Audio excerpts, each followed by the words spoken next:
안녕하세요. 백두산 금융연구소의 백두산입니다. 9월 4일 수요일 오후 4시 5분입니다. 미국 증시는 어제 첫 거래일이었는데 경제지표가 부진하게 나오면서 폭락을 했습니다. 경제지표 여기 나와 있는 거 있죠. 제조업 지표가 안 좋다라고 하면서 폭락을 했죠. 세계 증시가 제각각 좀 이제 지난번 8월 5일 날 폭락하고 나서 지금까지 좀 평화로웠거든요. 한 20거래일 넘게 평화로웠는데 그러면서 제각각 따로 놀고 있었는데 이 지표 때문에 미국 증시가 폭락을 하니까 다 같이 이제 동조화가 되고 있습니다. 다 같이 빠지고 있습니다. 코스피가 한 달 만에 2600 붕괴됐다 하면서 미국 증시 따라 3% 급락했다라고 하는데 한국보다 더 많이 빠진 데도 있고요. 한국보다 좀 적게 빠진 데도 있고. 근데 아무튼 중요한 건 공통적으로 다 같이 빠지기 시작했다라는 거죠. 어제 제조업 지표 때문에 시장에 빠졌다라 말씀드렸는데 엔비디아 관련된 이슈도 있긴 있었습니다. 아침에 깜빡하고 이야기를 안 드렸더라고요. 엔비디아가 미국 법무부로부터 반독점 관행 조사 관련 소환장을 받았다라고 합니다. 이것 때문에 엔비디아가 또 빠진 것도 있죠. 물론 엔비디아가 하락하는 거는 그냥 실적이 실망스러워서 하락한다라고도 그냥 충분히 설명이 되긴 됩니다. 근데 이 소식이 반독점 관행 조사한다 이 소식이 좀 더 낙폭을 키웠을 수 있습니다. 하여튼 미국은 평상시에 이제 두 가지 날개가 있죠. 미국 증시를 움직이는 두 가지 날개. 하나는 AI 친구들, 대표적으로 성장주, 엔비디아 이런 걸로 대표되는 그런 기술주 이런 것들이 한 축이고요. 또 한 축은 이제 러셀 지수죠. 중소형주 어쩌고 저쩌고. 한동안 이제 얘네가 잘 나가면서 시장을 좀 견인을 했었고, 얘네가 비싸다라는 이야기가 나오니까 이제 금리 인하한다. 이제 앞으로 경제가 좋아진다. 연착륙한다. 그러면서 이제 한동안 러셀 지수가 좀 좋기도 했고요. 얘네 둘이서 이렇게 돈을 주고받으면서 순환매가 돌면서 시장을 잘 이렇게 안 빠지게 버티게 하고 있었는데 어젯밤은 양쪽 날개가 다 꺾인 거죠. 얘는 반독점 멋이기 때문에 꺾이고 엔비디아 실적 때문에 꺾이고 얘는 경제 지표 때문에 꺾이고 그래서 좀 어젯밤 미국 증시 낙폭이 더욱 컸는지 모르겠습니다. 기술적인 측면에서는 이 한동안 V자형 반등을 해서 여기서 차익 실현 매물이 굉장히 많이 누적이 되어 있었는데 이게 한 번에 빵 쏟아져 나오면서 이 낙폭이 좀 컸던 것도 있긴 있습니다. 워낙 지난번에 V자형 반등을 하면서 급하게 올랐었기 때문에 여기서 차익 실현하고 싶었던 사람들이 많은 거죠. 여기서 한 번에 이 사람들이 주식을 내다 팔면서 낙폭이 커졌다. 이렇게도 볼 수 있겠습니다. 하여튼 근데 계속해서 말씀드리지만은 아직까지는 미국 증시가 괜찮아요. 아직까지는요. 러셀 지수가 괜찮다라고 이야기하는 건 아닙니다. S&P 지수라든가 나스닥 지수라든가 이런 것까지는 아직까지는 괜찮습니다. 얘네는요. 미국 증시는 아직까지 강하다라고 말씀을 드리고 있습니다. 그래서 중장기적인 어떤 이런 상승 추세 자체가 죽은 것은 분명히 아닙니다. 얘네는 잘 살아 있습니다. 근데 아무튼 오늘 이제 시장을 좀 보면서 좀 몇 가지 좀 느낀 게 있긴 있는데 한국 증시 이런 거는 영 힘을 못 쓰더라고요. 그래서 일단 어쨌든 대장은 얘네죠. 대장은 미국 증시고 이런 친구들은 아직도 짱짱하기 때문에 얘네들은 계속해서 눌림시 매수, 중장기적인 측면에서 아직도 눌림시 매수 이런 게 정석적이라고 이런 게 정석이라고 자신 있게 이야기할 수 있겠지만은 한국 증시는 도무지 이런 것들은 이제 힘이 빠져가지고 이번 폭락으로 좀 타격을 많이 받은 친구들이 있거든요. 그런 친구들은 이제 좀 이 장기적인 추세가 좀 맛이 가는 것들이 있어갖고 얘네들은 아무튼 좀 좋게 봐주기가 좀 어려울 것 같습니다.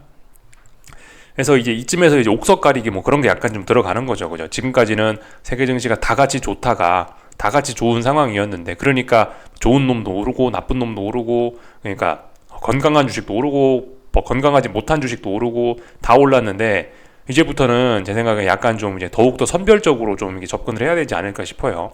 좋은 친구들만 해야 됩니다. 앞으로 더욱더 만약 주식을 할 생각이 있다면요.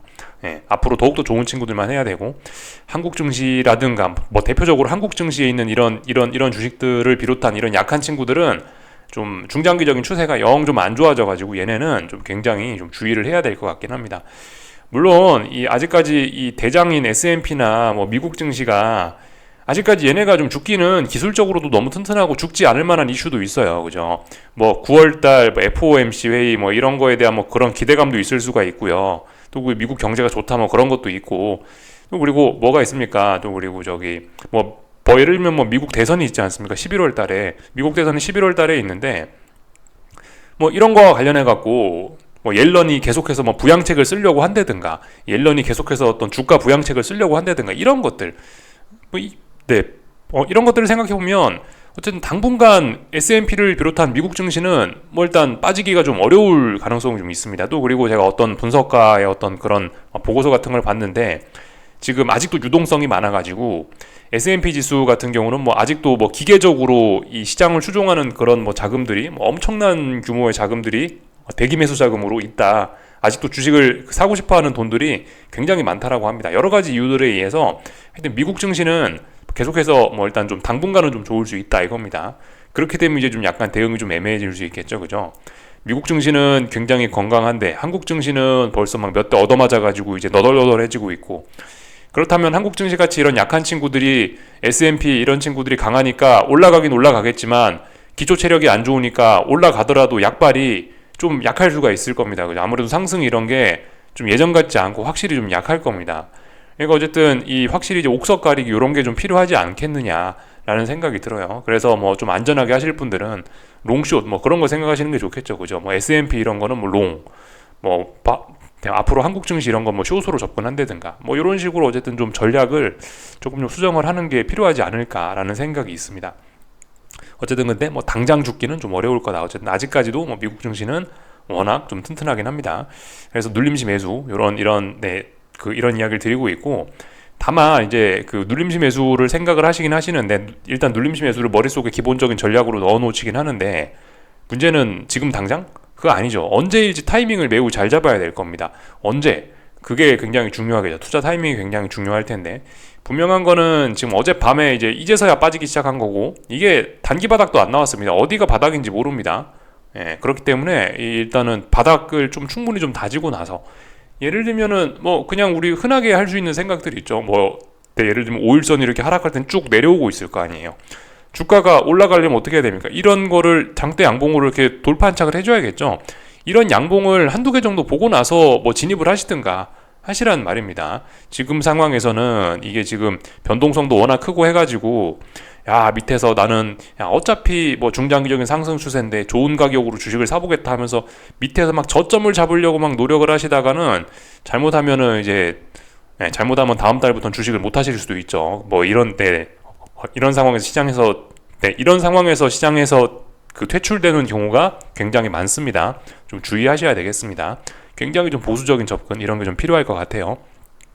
아무튼 뭐 상승 추세긴 하나 당장 빠지기 시작했기 때문에 어쨌든 당분간 어떤 이런 의미 있는 매수세, 최소한 이렇게 쉽게 확인할 수 있는 이런 의미 있는 매수세들을 확인하기 전까지는 현금 비중 좀 많이 갖고 있고 보수적인 전략이 필요하지 않겠냐 이겁니다. 다 말씀을 좀 드려봤고요. 오늘 오늘 있었던 일들 좀 보자면은, 좀 전에 유럽 증시 출발했는데 유럽 증시 뭐 다 같이 하락 출발이죠, 그죠? 예, 어쩔 수가 없습니다. 유럽 증시도 빠지고 있고, 오늘 일본 증시는 뭐 4% 넘게 폭락을 해서 한국보다 더 많이 빠졌고, 중국은 원래 얻어맞던 친구들이라 갖고 그런가 상당히 뭐 그래도 강하네요, 그죠? 뭐 0.6%, 1% 빠졌으면은 지금 상황에선 양반이죠. 코스피는 3% 가까이 빠졌다라고 하고요. 하여튼 이런 모습들이 나타났습니다. 다 같이 일제히 빠지고 있고, 아직은 뭐 바닥 확인 이런 건 모른다 이겁니다. 어떻게 될지 모른다. 빅스도 치솟아 올라오고 있고, 아직까지는 뭔가 이런 폭락 이후 어떻게 될지는 우리는 알 수 없는 거죠. 하여튼 오늘 밤에 그 경제지표가 발표가 됩니다. 오늘 밤에도 또 고용지표 발표되거든요. 졸트 잡 오프닝스.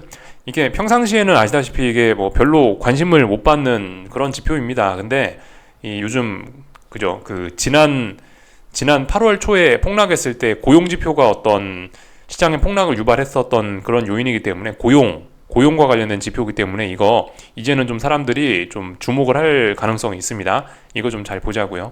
그리고 뭐 여기저기 뭐 이런저러한 뭐 지표들이 있죠. 하여튼 이런 지표들에 따라서 좀 시장이 좀 들썩들썩 할 겁니다. 평상시에는 잘 쳐다보지도 않던 지표들이 좀 다시 이제 영향을 많이 미칠 수 있겠습니다.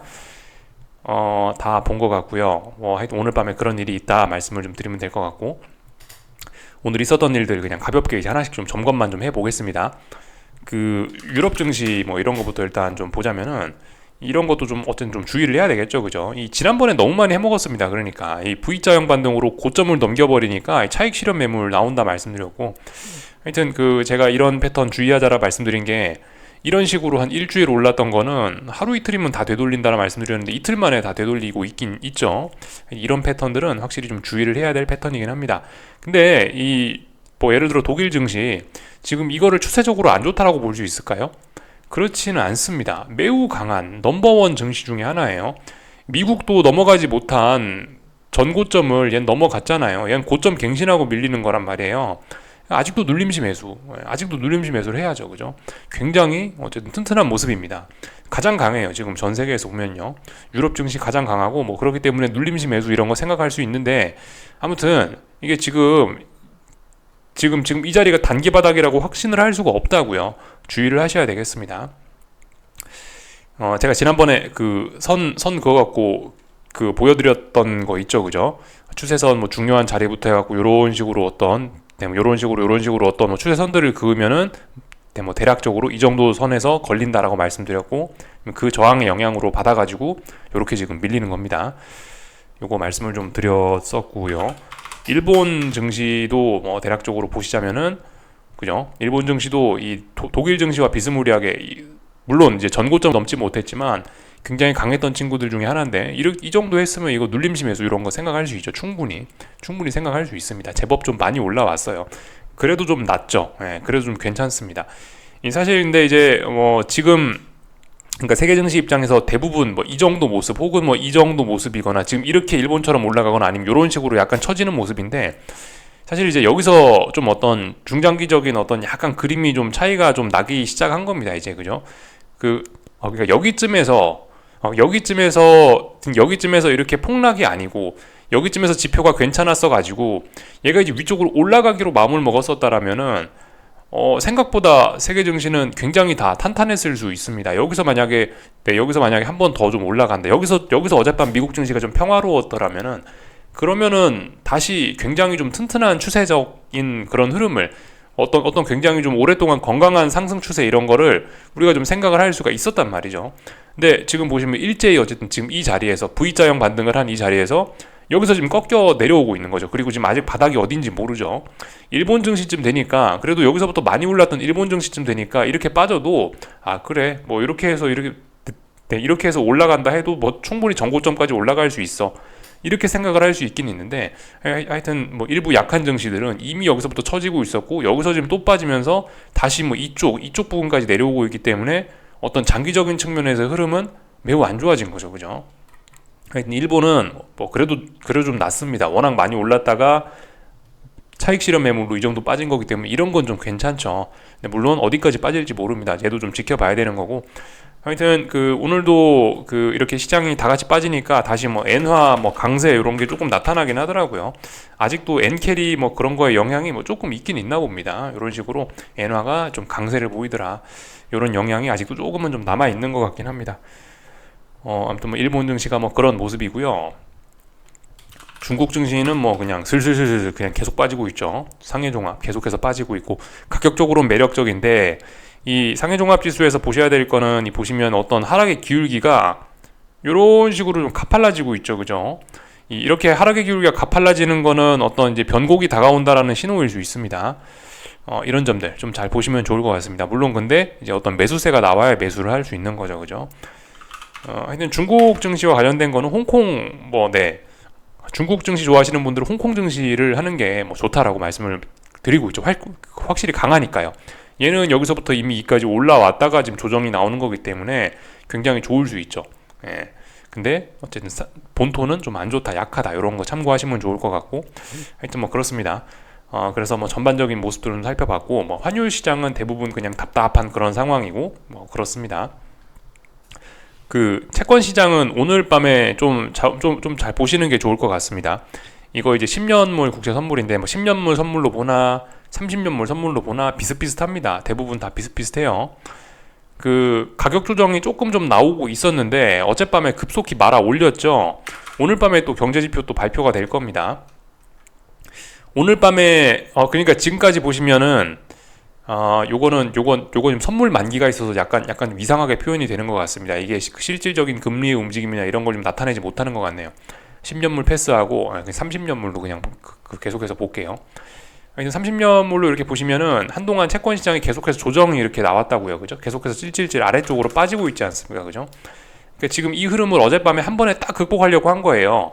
근데 아시다시피 어떤 이런 추세적인 움직임, 거의 일주일 넘게 이렇게 움직인 거 아닙니까? 이런 추세적인 움직임을 하루 만에 극복하는 거는 물론 극복할 수 있지만, 보통 이런 경우엔 좀 어느 정도 확인이 좀 필요하게 됩니다.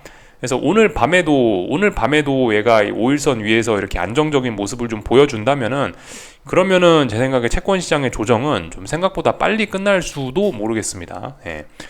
오늘 밤에 일단 채권 시장은 약간 내려오는 게 일단 자연스럽다라고 생각이 됩니다. 왜냐하면 추세의 영향으로. 그러니까 어떤 뭐 지표나 이런 거 생각하지 않고 오직 그냥 어떤 기술적인 측면, 투기적인 측면에서만 생각을 해보면은, 보시다시피 요 날부터 빠지기 시작했잖아요. 8월 21일부터 채권이 이렇게 슬슬슬 하락하기 시작했는데, 이걸 한 번에 극복한다는 게 약간 좀 이제 확인이 필요하기 때문에, 그런 측면에서 오늘 밤은 네가 올라왔네? 그럼 한번 아래쪽으로 한번 갔다 와봐야지. 아래쪽으로 한번 갔다 오면서 아래쪽의 지지력을 확인하는 게 오늘 이제 채권 시장이 할 일입니다. 여기서 이제 고용지표가 발표가 되니까 고용지표에 따라서 이게 뭐 좀 올라갈 수도 있는 거고, 아니면은 뭐 조금 뭐 내려올 수도 있는 거고, 하여튼 뭐 그렇게 움직일 겁니다. 근데 여기서 이제 오늘 밤에 어떤 테스트를 하는데, 여기는 검은색 선이 뭐 예를 들면 5일선이죠, 그죠? 검은색 선이 5일선인데 진한 거.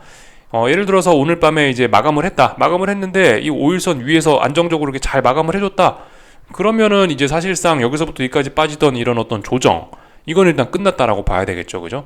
지금 여기서 30년물 선물이 조정이 이렇게 끝나버렸다라고 한다면은 다시 어떤 랠리를 시작할 수 있는 그런 가능성이 좀 열리게 됩니다.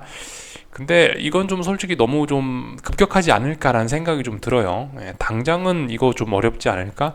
라는 생각을 일단 하면서 좀 보고 있긴 한데, 아무튼 얘가 오늘 밤에 이렇게 잘 버텨주면은 눌림시 매수해야죠. 뭐 그런 뭐 채권 뭐 사야죠. 뭐 어떡하겠습니까? 그죠? 요렇게 일단 말씀을 좀 드려봤고요. 한국 증시 좀 내용을 좀 볼게요. 한국 증시가 참 깝깝한데, 사실 삼성전자입니다. 저도 사실 이럴 거라고는 뭐 예상치도 못했는데 전저점을 그냥 뭐 깨버리더라고요. 삼성전자가 전저점 깨버렸죠, 그죠? 전저점 깨면서 약간 좀 레벨 다운 뭐 이런 개념으로 좀 보셔야 될 것 같습니다. 이게 지금 바닥이 어딘지 몰라요. 물론 다행히 오늘 저점이 바닥이면 다행인데, 아무튼 지금 이거는 레벨이 다운돼 버려갖고 좀 목표치가 조금 좀 더 열려 있을 겁니다, 아마. 그래서 조금 좀 주의를 하셔야 될 것 같고요. 지금 보시면 이 지난번 저점도 낮아지고 있고, 그리고 뭐 예를 들면 뭐 중요한 추세선 같은 거, 어떤 장기적인 추세를 보여주는 이런 굵은 추세선들, 이런 것들을 한 번 붕괴시키고 두 번 붕괴시키고 이러면서 이제 어떤 중기적인 추세선들, 이런 것들까지, 중기적인 어떤 60일선 이런 것들까지 이제 우하향을 하기 시작했다는 겁니다. 물론 이제 이 지금 상황에서 보시면은 아직 미국 경제는 뭐 튼튼하다, 아직 미국 증시는 튼튼하다라 말씀드렸잖아요. 지금 물론 이제 고점이 낮아지고 있는 지금 삼성전자 이 하락 속도는 솔직히 좀 너무 빠른 측면이 있긴 있습니다. 그래서 물론 이 하락 속도는 이제 조금씩 뭐 둔화될지는 모르겠습니다만은, 근데 이게 어쨌든 이까지 내려왔다라는 것 자체가 이게 장기적인 건강이 많이 훼손됐다라는 겁니다. 근데 삼성전자가 장기적인 건강이 훼손이 되면은 코스피는 어떡하겠어요, 그죠? 조심을 해야 될 것 같습니다. 지금 이제 이쯤에서 이제 우리가 삼성전자 보면서 생각을 해야 될 거는, 지금 이제 추세적으로 지금 요렇게 쭉 빠졌었는데, 쭉 빠졌다 이제 지금 쭉 한 2년 가까이 올랐잖아요. 2년 가까이 올랐다가 지금 여기서 어떤 장기적인 어떤 다중 고점형을 만들고, 이미 고점과 고점, 저점과 저점이 낮아지는 어떤 이런 하락 추세로 전환, 이런 거를 지금 우리가 좀 봐야 될 것 같습니다. 그렇기 때문에 이 한국 증시는 좀 좋게 봐주기가 좀 어려울 것 같습니다. 물론 이게 오늘 한국 증시가 약한 게 특히 반도체가 좀 약하긴 하더라고요. 뭐 그래도 다른 친구들은 좀 선방을 좀 하긴 했었죠. 뭐 제약바이오나 2차전지나 뭐 그나마 좀 선방을 하긴 했는데, 뭐 아니면 금융주들이든가 어쨌든 한국 코스피에는 반도체만 있는 건 아니잖아요. 다른 것들이 있기 때문에 그래도 뭐 코스피의 낙폭이 뭐 조금 뭐 제한적이었을지 모르겠는데, 아무튼 대장 놔두고 지수가 어디 갈 수가 없단 말이죠. 대장이 반도체가 너무 약해가지고 이거는 좀 장기적으로 봤을 때 이건 좀 문제가 있다 싶습니다. 이제 물론 뭐 오늘 이렇게 폭락하지 않더라도 물론 이 자리는 그래도 언젠가 깨지 않겠느냐라는 생각을 하긴 했는데, 이건 하이닉스죠. 하이닉스건 그 삼성전자건 8월 5일날 저점은 어쨌든 언젠가 깨지 않겠냐 싶긴 싶었는데, 이렇게 빠르고 급격하게 깰 거라는 거는 일단 저의 시나리오에는 없었거든요. 좀 굉장히 급하게 빨리 빠지고 있어가지고, 이거는 어쨌든 말씀드렸다시피 똑같습니다, 그죠? 하락의 기울기, 너무 하락의 속도가 지금 빨라가지고 미국 증시의 양호한 상태 이런 걸 감안해 보면은 앞으로 하락 속도는 조금 뭐 둔화될지 모르겠습니다만, 그러니까 지금 하락을 요렇게 빠르게 하고 있잖아요. 근데 뭐 이 기울기가 이 정도로 좀 약간 완화되는 거나 그런 건 좀 기대할 수 있을지 모르겠는데, 야, 근데 이게 어쨌든 이 추세적으로 봤을 때 이게 영 안 좋은 그림이라서 좀 주의를 하긴 해야 될 것 같습니다. 아마도 뭐 이건 하이닉스인데, 하이닉스도 뭐 대략적으로 목표치가 지금 하여튼 어딘가 레벨 다운이 돼서 얘도 목표치가 좀 많이 열리지 않았나 싶어요. 지금 이런 상황에서 함부로 제가 어떤 뭐 목표치가 어디다 이런 이야기를 못 드리겠습니다. 하여튼 그런 상황이 됐다라는 겁니다. 그래서 어떤 레벨 다운, 지금 이 삼성전자 하이닉스가 어떤 레벨 다운 이런 개념으로 들어가기 때문에 여기서는 그저 그 눌림시 매수 이런 거를 굉장히 좀 경계를 하실 필요가 있겠습니다. 좀 주의를 좀 해야 되겠다고요. 말씀을 좀 다 드려봤고요. 뭐 오늘 하여튼 오늘 그 삼성전자 하이닉스뿐만이 아니고, 근데 뭐 온 시장이 다 패닉이었죠 오늘. 예, 그래도 2차전지 이런 것들은 뭐 조금은 낫지 않을까 싶었는데, 어쨌든 뭐 걔네들도 뭐 그렇게 뭐 큰 차이는 없긴 없더라고요. 뭐 반도체 빠지는 만큼 그냥 뭐 어쨌든 다 같이 약하게 빠져가지고, 코스피에서 상승 종목이 51종목, 코스닥에서 상승 종목이 115종목. 그러니까 굉장히 적은 종목들이 상승했죠. 그러니까 뭐 쉽게 말해서 전 종목 다 빠졌다, 이렇게 표현을 할 수가 있을 겁니다. 그래서 폭락을 하면서 변동성 지수가 30몇 프로 상승을 하고 61선 탁 지지하더니, 하여튼 올라가기 시작했고, 어디까지 올라갈지는 모른다, 아직 바닥을 알 수가 없다, 그겁니다. 삼성전자 하이닉스 꼬라지로 봐서는 뭐 좀 더 빠질 수도 있는데, 뭐 어쨌든 오늘 낙폭이 좀 뭐 심해갖고 뭐 쉬었다 빠질지 어떻게 할지는 일단 모르겠습니다. 하여튼 바닥은 안 나오고 있었다.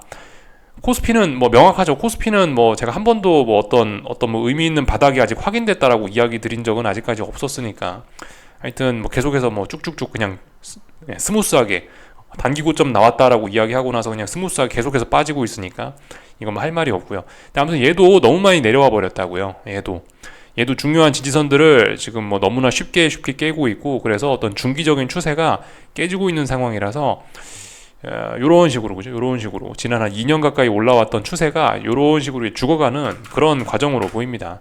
하여튼 뭐 아직까지 물론 뭐 엄밀히 따지면 코스피도 뭐 조금 더 눌림시 매수를 이렇게 해서 먹을 건덕지가 있겠지만은, 아무튼 이제 한국 증시는 가능하면 이제 그런 쪽으로는 좀 안 보는 게 좋지 않을까 싶긴 합니다. 코스닥도 그렇습니다. 코스닥은 뭐 이미 뭐 일찌감치 조금 좀 꺾여 있었고, 이 기존에 급격하게 내려오던 어떤 이런 하락의 기울기를 더욱더 가파르게 하더라고요. 솔직히 좀 코스닥은 근데 약간 그래도 이 좀 먼저 좀 얻어맞고 있고, 또 그리고 2차 전지하고 제약 바이오가 있기 때문에 그래도 얘네는 어쩌면은 물론 이제 어떤 장기적인 건강 상황은 얘가 더 안 좋습니다. 코스피보다 얘가 훨씬 안 좋은데, 그럼에도 불구하고 그래도 조금 뭐 먹을 건덕지는 단기적으로는 조금 더 있지 않을까. 변동성이 워낙 크니까 조금 먹지 않을 좀 먹을 만한 그런 틈은 있지 않을까라는 생각이 조금 있긴 있습니다. 코스피와 달리 코스피는 좀 무거워서 그런데 얘는 가벼우니까 한번 만약 올라가기로 마음먹으면 뭐 순간적으로 좀 많이 올라갈 수도 있긴 있다는 거죠. 그래서 만약 단타 이런 걸 한다면은 코스닥 쪽에서 조금 더 여유가 있을지도 모르겠습니다. 그래서 어쨌든 뭐 다 같이 빠지고 있고 이래가지고 뭐 더 이상 지금 상황에선 웬만하면 관망하시는 게 좋습니다. 지금 뭐 폭락을 해버려가지고 저 위에 5일선이 있죠. 5일선과 이격도가 지금 3% 4% 가까이 다 지금 벌어져 있습니다. 굉장히 많이 지금 벌어져 있기 때문에 여기서 지금 상황에서 하방 베팅을 하는 거는 추격의 의미가 있고, 여기서 주식 매수를 하기는 부담스럽고, 그죠? 어떤 매수의 근거는 없고, 그러니까 그냥 관망해야죠, 그죠? 매수세가 나오면 매수한다, 그죠? 그런 생각이 가장 좋습니다. 아니면 뭐 여기서 뭐 차라리 내일도 시원하게 뭐가 뭐 더 빠져버리면, 그러면은 뭐 어떤 뭐 투매를 받아라, 그런 격언은 있죠. 근데 아직 뭐 그런 투매가 나오지도 않은 것 같습니다, 그죠? 지난번 투매 보셨죠? 막 코스닥 12% 빠지고, 그런 게 나타나면 뭐 모르겠어요. 근데 그런 게 아니면 그냥 괜찮다. 그런 게 아니면은 뭐 그런 게 아니면 계속해서 뭐 어떤 관망 이런 게 맞지 않을까 싶습니다. 다 말씀드린 것 같고, 하여튼 그래서 풋옵션도 올라가고 있고 이런 모습들이고, 하여튼 환율 쪽은 전반적으로 뭐 조용합니다. 뭐 조금 더 올라갈 수 있어요, 환율. 근데 올라가봐야 이래저래 어쨌든 움직임은 좀 제한적일 것 같긴 합니다. 어쨌든 뭐 개인 투자자들은 이래저래 그 지난번 8월 5일날 저점을 잡았던 긍정적인 기억 때문에 공격적으로 막 주식 매수에 나서는 것 같긴 한데요. 이런 거에 좀 주의를 하셔야 되겠습니다. 아무튼 아직 바닥은 나오지 않았다라는 거 좀 주의를 하셔야 되겠고, 엔비디아도 그래요. 엔비디아도 사실 지금 보시면 어떤 그런, 이게 엔비디아 차트인데요. 엔비디아도 어제 어떤 레벨 다운을 해버린 거거든요. 그러니까 뭐 삼성전자 하이닉스가 레벨 다운을 했다 그런 식으로 말씀을 드리고 있는데, 얘도 어떤 중요한 지지선들 좀 다 깨버리면서 어떤 그죠, 레벨 다운 뭐 이런 걸 해버려갖고 하락에 대한 목표치가 조금 좀 많이 열려 있습니다. 그래서 좀 더 빠질 수 있거든요. 그렇기 때문에 어쨌든 이 지금 뭐 하나 지금 단기 바닥이라고 지금 나온 게 없습니다. 그래서 좀 주의를 하셔야 될 것 같아요. 여기까지 하겠습니다. 뭐 미국 증시도 오늘 밤에 하여튼 더 빠질 수 있고, 그래서 뭐 대략적으로 이쯤에서 미국 증시는 뭐 한 번쯤 기술적인 반등을 시도할 수 있을진 모르겠는데, 글쎄요. 어쨌든 아직까지 단기 바닥 뭐 나온 게 아니니까 뭐 주의해야 된다. 뭐 결과적으로 뭐 드릴 수 있는 이야기는 뭐 그게 답니다. 다 한 것 같네요. 여기까지 하겠습니다. 궁금한 거 리플 남겨주시고 내일 아침에 뵙도록 하겠습니다.